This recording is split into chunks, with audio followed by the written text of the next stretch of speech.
Homens lobos se pegando no meio da floresta, pai de menina, mulheres ferozes e relacionamento em crise. Comentando Wolfman.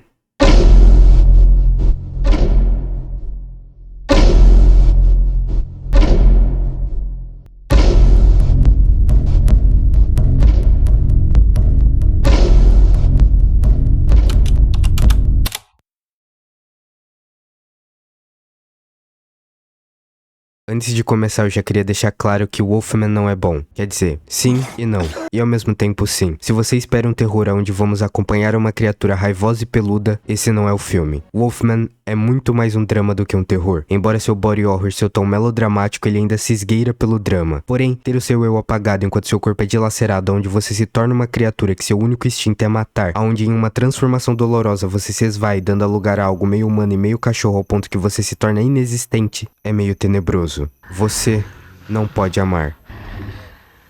Eu decidi fazer um comentando sobre esse filme, pois eu vi muitos detalhes que me interessaram, que ao menos me fizeram gostar um pouco mais do filme. Eu achei interessante. Talvez não bom, mas curioso. E também porque eu preciso preencher conteúdo. Então, enquanto eu não trago um filme bom...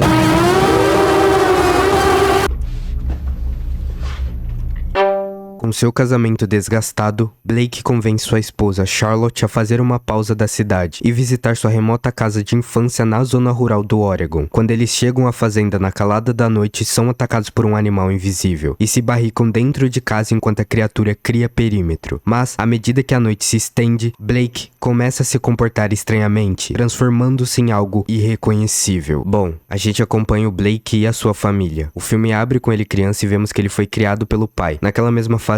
Porém, ele cresceu com um pai que não o criava de forma adequada. Às vezes violento. Então ele foge quando tem a oportunidade e se torna um escritor que pula de trabalho para trabalho. Sua vida atual não é das melhores. Seu casamento está desmoronando. Quase não existe amor. E a única coisa que faz ele se manter bem é a ideia de ser um pai que ele não teve. Um pai amável. Já indo pra Charlotte, ela não é satisfeita com a vida que leva. Não de verdade, ao menos. Ela não sabe ser mãe. Ela sabe que tem algo de errado com tudo e tem medo disso. Do erro. Então, acompanhamos eles indo até a antiga casa do pai do Blake, pois o pai dele morreu. Detalhe, o pai dele morreu faz tempo, mas só agora ele foi dado como morto pelo Estado. E ele não se demonstra abalado. Sorry. O pai, na sua perspectiva, nunca foi alguém tão bom assim. Eles vão até a fazenda e é no meio do caminho que as coisas dão errado. O filme nos poupa tempo e deixa claro o que ele quer. Uma família que não só definha por dentro, como por fora. O Blake vai se transformar em algo parecido com aquilo lá fora. Ele vai deixar de ser a única coisa que estrutura aquela família. Mesmo com erros, ele ainda quer acertar. Então, temos uma família em perigo. Seja pela transformação, ou por algo que os caça lá fora. Proteja o seu.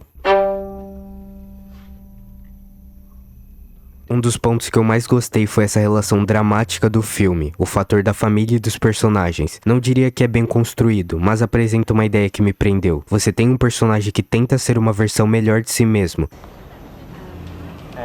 Ele sabe que tem algo de errado no seu relacionamento, e mesmo assim tenta melhorar tudo. Ele carrega um peso nas costas, inclusive o ator transmite isso no seu olhar. Ele está cansado, é um personagem ferido que tenta viver. Ele tem uma filha e uma esposa, uma família que ele desejou. Por mais que não estejam nas melhores circunstâncias, é aquilo que ele tem. Seu pai foi a única pessoa que ele tinha, e agora ele não tem mais. O que lhe resta são elas. Ele ama elas, ele faria de tudo por elas. Esse peso dramático serve muito bem, e começa logo nos minutos iniciais.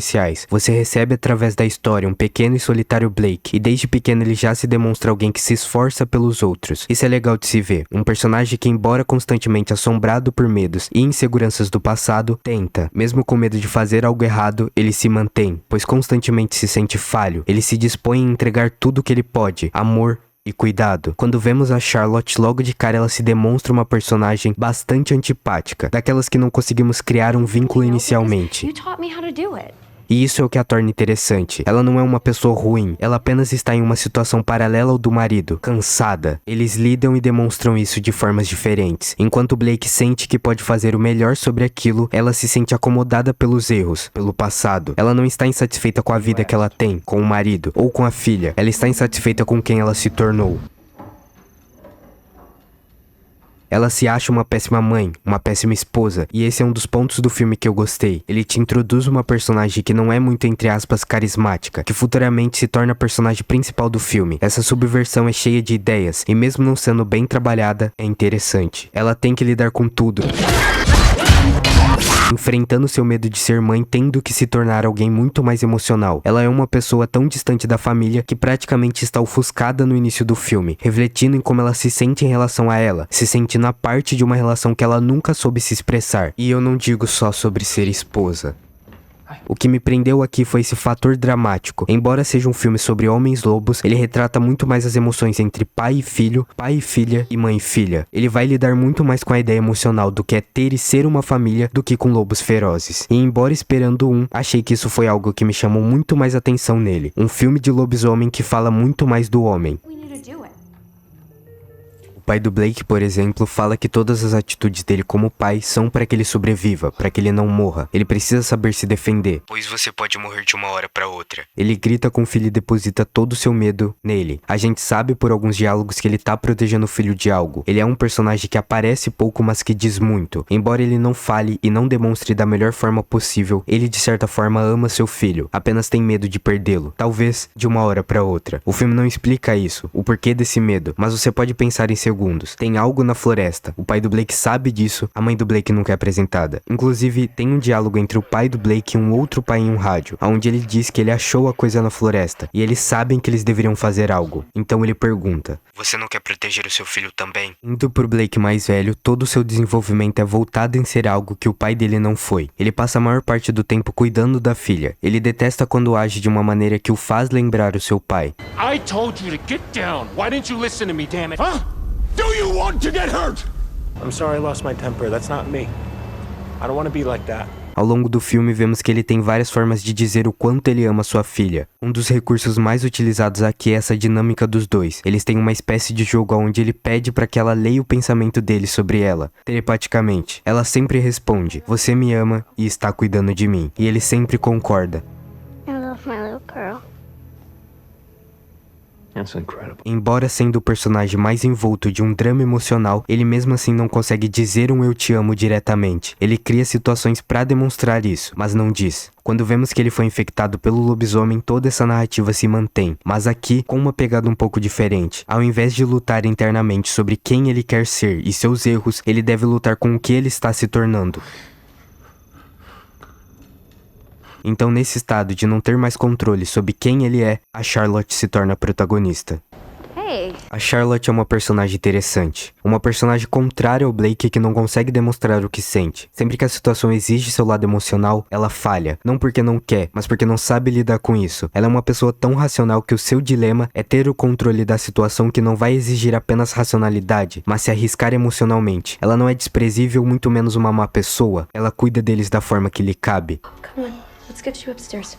Ela diz em vários momentos sobre ser uma falha como mãe, sobre a filha ser uma contraparte do Blake, mas não dela. Ela não se vê ali. Inclusive, o filme trabalha bem nas entrelinhas os ciúmes da mãe pela filha. Entendam, isso não é um ciúmes romântico, é um ciúmes que pode ter vários aspectos e termos. No filme, é um misto de coisas. Ela é insegura, ela se vê longe daquela situação. Seus ciúmes não é sobre o espaço que a sua filha ocupa no relacionamento, mas sobre não se sentir parte dele.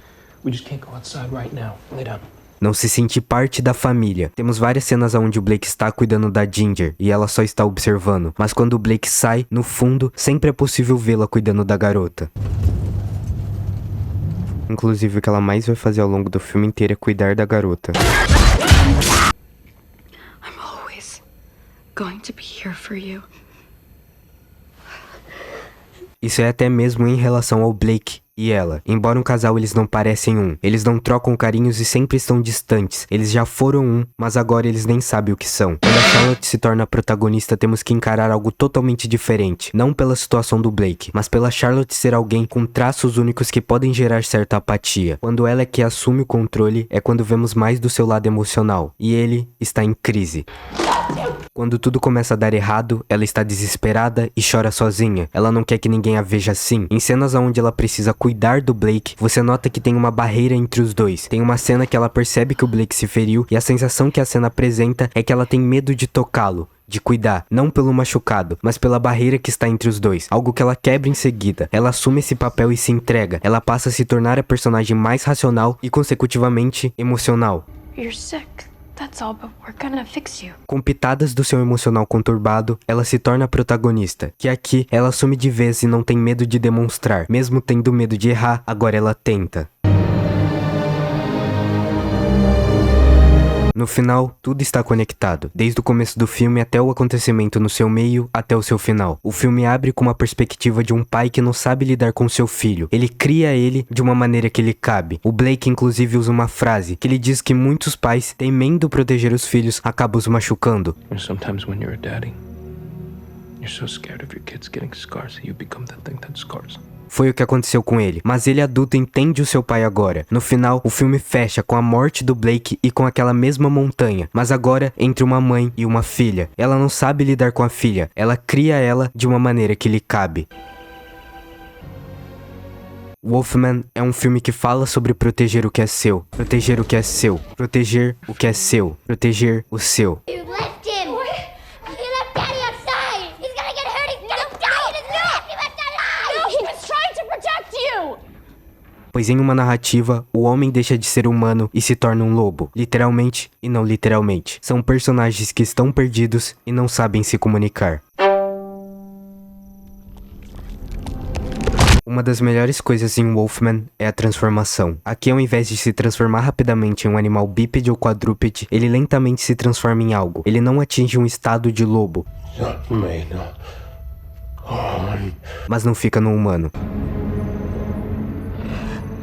Ele beira no estranho. Esse fator da transformação lenta é complementado com body horror e com uma direção que deixa claro que isso é doloroso. Isso dói ao ponto que você é apagado, dando vida a um monstro, a uma criatura que não é humana, embora pareça. O próprio título é um ênfase nisso. O termo Wolfman se trata de um homem com características de lobo. Um homem lobo. Embora o werewolf também traduzido seja homem-lobo, a tradução é algo mais adaptativo nesse caso, já que é o termo mais propício ao mito do lobisomem. Eu entendo as críticas em torno da transformação, já que aqui é algo totalmente diferente do que esperamos, mas quando o filme se propõe a ser uma releitura / continuação de um filme de 41, que também leva o mesmo título, que traz um dos primeiros lobisomens com essas características mais humanos, e o próprio filme abre com um letreiro contando sobre um mito cultural sobre um homem com cara de lobo, ao meu ver, isso ser destoante é muito mais uma frustração de expectativas. Entendam que vocês vão lidar com histórias diferentes, que são contadas de formas diferentes, e principalmente apresentadas de formas diferentes. Isso faz com que você tenha que abraçar e gostar de tudo? Não, até porque, como eu disse no início, Wolfman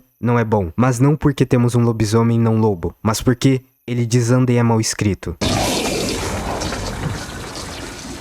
Uma das melhores cenas é quando o Blake está dentro da casa e ele começa a escutar barulhos altos, como se a criatura lá fora estivesse tentando entrar, não pelos lados nem pela frente, mas por cima. Então ele sobe e o barulho fica cada vez mais alto. A cada passo ele sente que tem algo errado. Quando ele chega no quarto, a única coisa que tem é uma porta de um pequeno armário. O som continua e para por alguns segundos. E quando ele abre, temos uma aranha.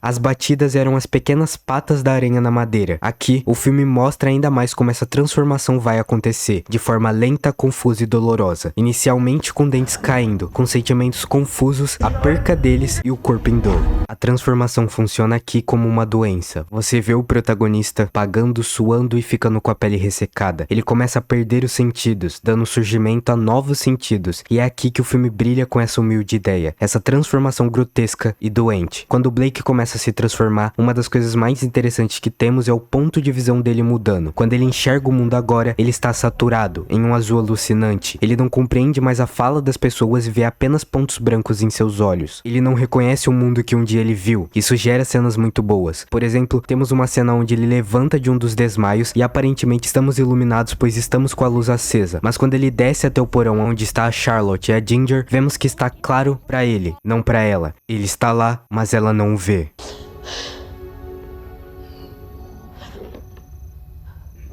Temos uma outra cena muito boa que é quando ele está perseguindo elas. Elas entram em um celeiro completamente escuro, mas vemos ele se aproximar na visão dele. Ele fica perto, muito perto. E quando vemos na perspectiva delas, é um breu total.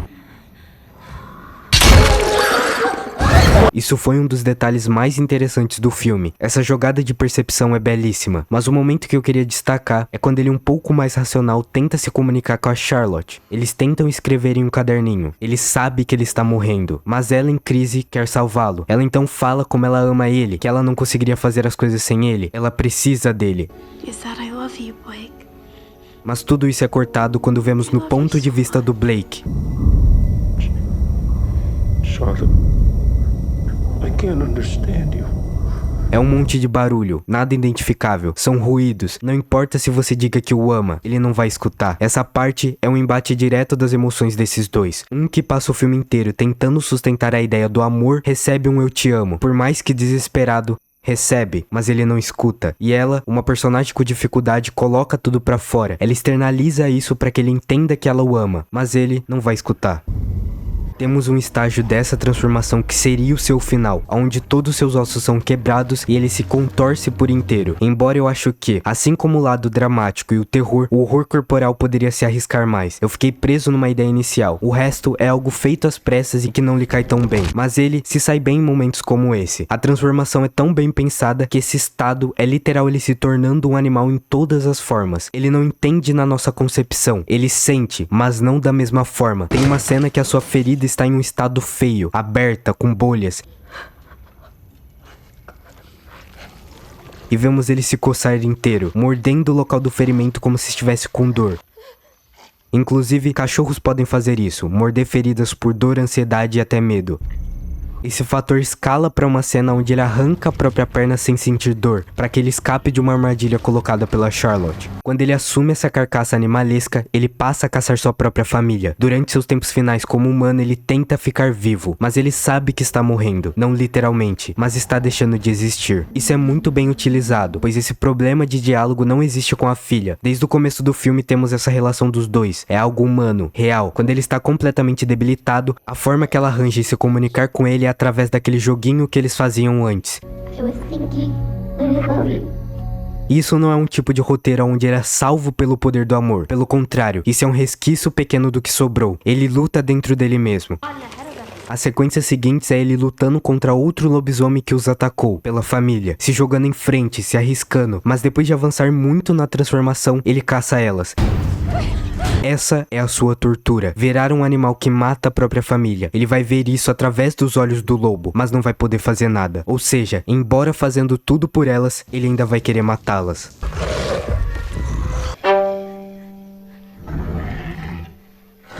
Bom, agora que eu falei muito sobre boa parte da ideia central e do pouco que eu gostei, nada mais que justo que fechar isso. O filme, embora vendido como um filme de lobisomem, fala muito mais sobre laços familiares, e ele executa isso bem. Não magistralmente, mas ele faz o seu trabalho. Então, assim como o enredo de personagens banhados em sangue, pode entrar um dos melhores artifícios de trama em filmes de terror. Pai ou mãe que enfrentam o mal pelos filhos. O filme, como dito anteriormente, abre com o Blake. Sabemos que ele foi criado pelo olhar extremo do pai, e uma coisa que não mencionei antes é o mistério em volta do lobisomem. Já nos primeiros minutos de filme, ele aparece, e ao longo do filme ele vai aparecendo sem medo. Ele está lá. O filme não segura muito e isso soa como um perigo iminente. Você quer muito vê-lo em tela, e quando ele aparece, você recebe a coisa mais feia que você poderia ver na sua vida. Porém, bem feito. Sobre a trama, assim que o Blake começa a perder a consciência, o filme acompanha a Charlotte. Então ela monta um plano de fugir do local usando uma caminhonete velha. E é aqui quando eles saem da casa que vemos o lobo pela primeira vez. Ele não deixa a família descansar. Ele persegue eles com o intuito de estraçalhar todos. Detalhe que o Blake está completamente doente e acabado. A criança não pode fazer nada. Então temos que acompanhar a Charlotte nessas situações. É interessante que nesses momentos de adrenalina, ela não se abstém. Ela tem medo, mas não recua. O Blake então, em uma tentativa de salvar a família, se joga pro meio do mato e chama o lobisomem pra porradaria franca. Então morre. Mentira, ele tá vivo e arrancou os dedos do bicho. Tem uma cena aqui que mostra que esse fator animal vai prevalecer, pois ele mesmo depois disso vai em frente pra atacá-las, atacar a Charlotte, como se não a reconhecesse, como se quem estivesse em perigo seria unicamente quem ele reconhece como sua filha. Então, quando ele fica de frente com a Charlotte, temos aquela mesma barreira entre os dois, mas ela não tem medo, ela não pode ter. O lobisomem então aparece de novo, revelando que não morreu, e sai numa porradaria que agora podemos ver. Aqui dá pra ver que ele é bem mais velho e desenvolvido que o Blake. Como o Blake tá perdendo,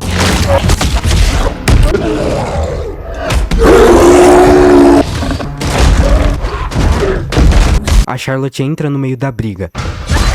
Detalhe que ela não tem a mínima ideia de como fazer isso, e tá se borrando de medo, mas ela faz pra proteger o marido e a filha, e isso funciona pois o lobisomem morre. O Blake voa em cima dele, mete a porrada e finaliza com uma mordida no pescoço, matando o bicho. E temos então uma das melhores cenas que fecham esse arco do filme. O Blake mata o lobo e o reconhece como sendo seu pai. Lembram que lá no início eu disse que somente agora o pai dele foi considerado morto? O pai dele estava desaparecido na região. Como não acharam nada, o estado considerou que ele estava morto e entregou as chaves pro Blake, as chaves da fazenda. Ou seja, o monstro que estava atacando eles desde o início da viagem era o seu próprio pai. E o Blake só o reconhece pela tatuagem. Através do olhar, vemos esse sentimento confuso que paira sua cabeça. Ele cortou todos os laços com seu pai, e seu momento mais próximo com ele depois de tantos anos longe foi quando ele estava o matando.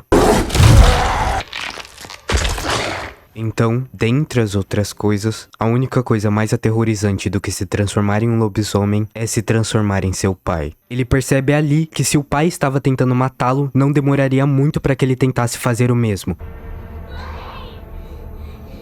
É uma narrativa bem escancarada dizendo que tudo está ligado. Esse quesito de falar, relações de pais e filhos e insegurança em criar alguém e ser alguém. Bom, os minutos finais é seu corpo tendo uma transformação ainda mais dolorosa e aqui ele sabe que não tem mais controle. E temos a perseguição final, que é bastante boa em servir cenas interessantes como aquela que eu citei no celeiro. Então elas correm e correm, pois é a única coisa que podem fazer. Elas voltam então lá pro início do acidente, e aqui vou precisar fazer uma pausa rápida. Durante o começo do filme, o pai do Blake leva ele pra caçar na floresta. O Blake vê um lobisomem e eles se escondem dentro de uma daquelas casinhas de patrulha. Então, tem uma cena em que o lobo não é mostrado. Ele se aproxima e você sabe que ele tá perto. Ele fica em frente à porta. O ar quente da sua boca sobe. O Blake se encolhe de medo. O pai usa a arma pra mirar e espera ele aparecer. Porém, o lobo sai dali. Ele até tenta atirar nele, mas ele escapa. O mesmo lugar do acidente não é só o lugar do acidente, como também é esse mesmo lugar que o Blake viu o lobisomem pela primeira vez. Só que aqui, os papéis se invertem, todos eles, porém assumindo as mesmas funções. Um pai e uma mãe que não sabe como lidar com seu filho, como criá-lo, uma criança com medo, e do outro lado da porta, o lobo.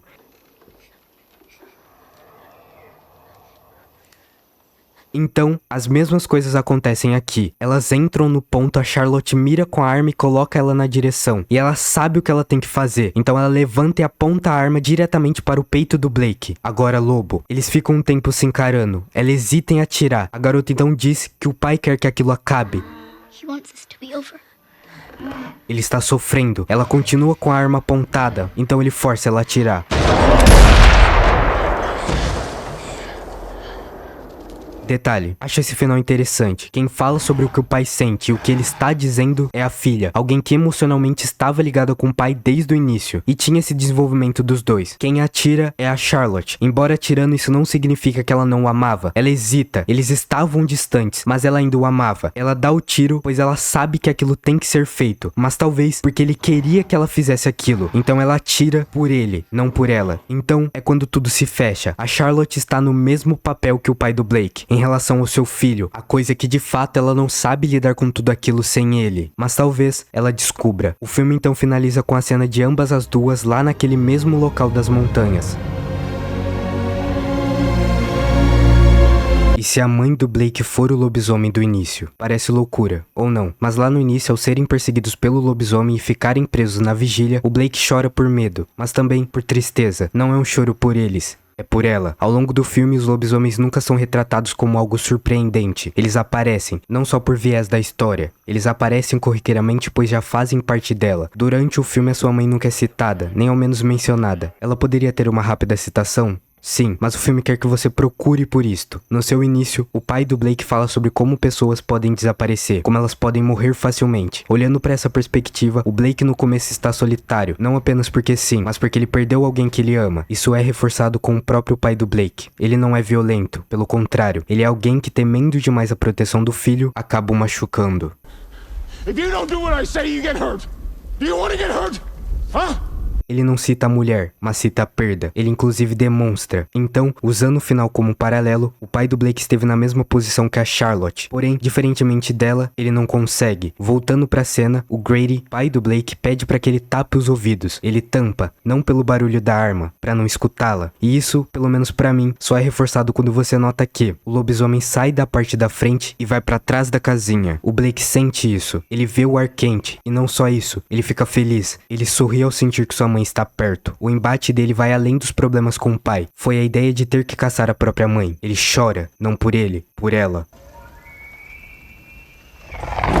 Eu poderia parar por aqui, mas o Blake arruma formas de mostrar que ama, que sente, em todos os sentidos. Colocando essa cena agora e olhando pra ela, ele sabe que ela está perto por sentir, sem precisar dizer algo. Isso é o mesmo jogo de ler mente que ele faz com a filha. Ou pelo menos a ideia. Quando a Charlotte diz que ela, a filha, é uma contraparte dele e não dela, é exatamente a mesma coisa sobre o Blake e a mãe. Por isso, no final, é ela quem conversa com ele. Ao longo do filme, diferente da Charlotte, o Blake não tem medo de falar o que sente, ou falar sobre. Inclusive, eu gostei disso, pois o personagem, ao ser confrontado, ele fala. Sua história nunca foi um confronto com seu estado emocional. Foi ele ser alguém que se coloca em perigo por quem ele ama, por entender o que sente. Sua mãe não precisava ser citada a todo momento, pois já havia sido mostrada. A Charlotte não é uma pessoa ruim. Ela é um reflexo de alguém que não consegue demonstrar mesmo sentindo. Ela entende dos perigos. Ela sabe o que aquilo significa, mas ela é diferente do Blake. Então, quando ela é colocada em cenas, o que ela vai entregar é algo muito mais racional e introspectivo. E quando ela não pode pensar, ela faz isso.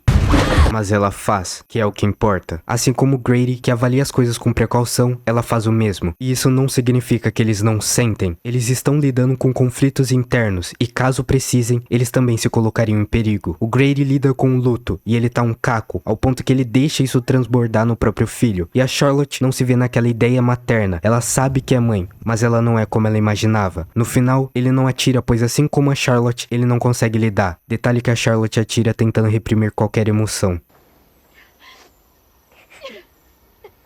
O filme é um ciclo, não um looping, pois ele termina de uma forma fechada. O Blake diz pra sua esposa lá no começo do filme que ele quer visitar o campo das montanhas e quer que a família fique junta novamente. Ele quer que eles deixem as mágoas e incertezas e lidem com aquilo de um jeito novo. E o final é exatamente isso. Elas sobem até as montanhas e podem finalmente ver o campo e o deslumbre do que o Blake sonhava pra eles. No final, é uma história sobre família, sobre pais e filhos e seus confrontos emocionais. Não é um terror, e quando eu descobri quem era o diretor eu já sabia disso. Embora com poucos resquícios de terror, o filme usa do plano de fundo lobisomens pra contar uma história que não é aterrorizante, mas sim triste. Então eu repito, Wolfman é um filme que fala sobre proteger o que é seu, proteger o seu, pois em uma narrativa o homem deixa de ser humano e se torna um lobo, literalmente e não literalmente. São personagens que estão perdidos e não sabem se comunicar.